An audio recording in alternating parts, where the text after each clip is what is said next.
আসসালামু আলাইকুম সবাইকে। আজকে আমি আপনাদের সাথে নবাবী সেমাইয়ের রেসিপি শেয়ার করব, কোনো রকম কোনো কাস্টার্ড পাউডার ছাড়াই। আর এটা খেতে কিন্তু ভীষণ মজা হয়েছিল। এটা বানাতে বানাতে আমার কাছে এতটাই ইজি হয়ে গিয়েছে যে মনে হয় যে অন্য সেমাইয়ের থেকে আমার কাছে এটাই খুবই সহজ লাগে। তাহলে পুরো রেসিপিটি দেখে নেওয়া যাক। এখানে আমি 1 লিটারের একটু কম দুধ নিয়েছি। দুধটা নিয়ে আমি প্যানে অনেকক্ষণ সময় ধরে জাল করে নিব। আমি এখানে দেশি গরুর দুধ নিয়েছি প্রায় 1 লিটারের মতো। তো দেশি গরুর দুধ নিলে কিন্তু ক্রিমটা অনেক ভালো হয়। দেশি গরুর দুধ নিলে দেখা যায় যে দুধটাও অনেক বেশি ক্রিমি হয় আর খেতেও ভালো লাগে আর গ্রানটাও অনেক বেশি সুন্দর হয়। তো আমি অনেকক্ষণ জাল করে নেওয়ার পর কিন্তু অনেকটাই দুধটা কমে এসেছে। দুধটা দিয়ে যেহেতু ক্রিম বানাবো তার জন্য ক্রিমটা একটু ঘন করার জন্য আমি এখানে একটা পাউরুটির স্লাইসটা কেটে নিয়েছি ছোট ছোট টুকরো করে। তো এখানে দুধের মধ্যে দিয়ে দিচ্ছি আর দিয়ে দিচ্ছি 2টা সাদা এলাচ।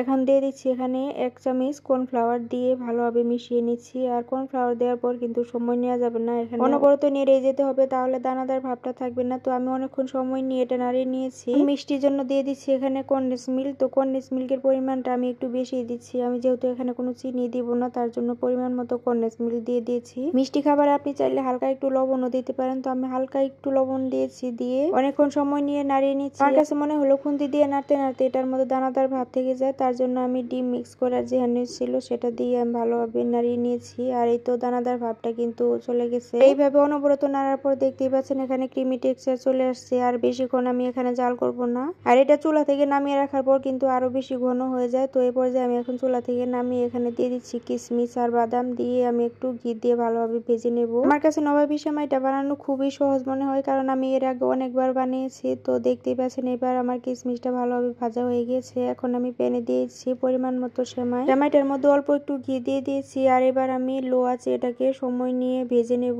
আর এই পর্যায়ে আমি দিয়ে দিচ্ছি এখানে গুঁড়া দুধ। আর গুঁড়া দুধটা দিলে কিন্তু খাবারের টেস্টটা অনেক বেশি বেড়ে যায়। সেমাইটা ভেজে নেওয়া হয়ে গেলে আমি এখন একটা ডিশে এটাকে সেট করে নেব। তো আমি প্রথমে কিছুটা সেমাই দিয়ে দিয়েছি, চতুর্দিকে ভালোভাবে ছড়িয়ে ছড়িয়ে আমি সেট করে নেব চেপে চেপে। আর দেখতেই পাচ্ছেন চতুর্দিকে ভালোভাবে ছড়ানো হয়ে গেছে। তো এই পর্যায়ে আমি বেশ কিছু পরিমাণ ক্রিম দিয়ে দিচ্ছি। আর এখানে ক্রিমের পরিমাণটা বেশি হলেই খেতে ভালো লাগে। তো দেখতেই পাচ্ছেন আমি পুরোটা ছড়িয়ে দিচ্ছি ক্রিম। তো ক্রিমটাকে চতুর্পাশে ভালোভাবে ছড়িয়ে দিতে হবে, তাহলে কিন্তু সমানভাবে সেট হয়ে যাবে। আর এই তো এবার আমি একটু ভালোভাবে নাড়িয়ে এটাকে সেট করে নিচ্ছি। পর্যায়ে বাকি যে সেমাইটা ছিল সেটা আমি চতুর্দিকে ছড়িয়ে দিচ্ছি।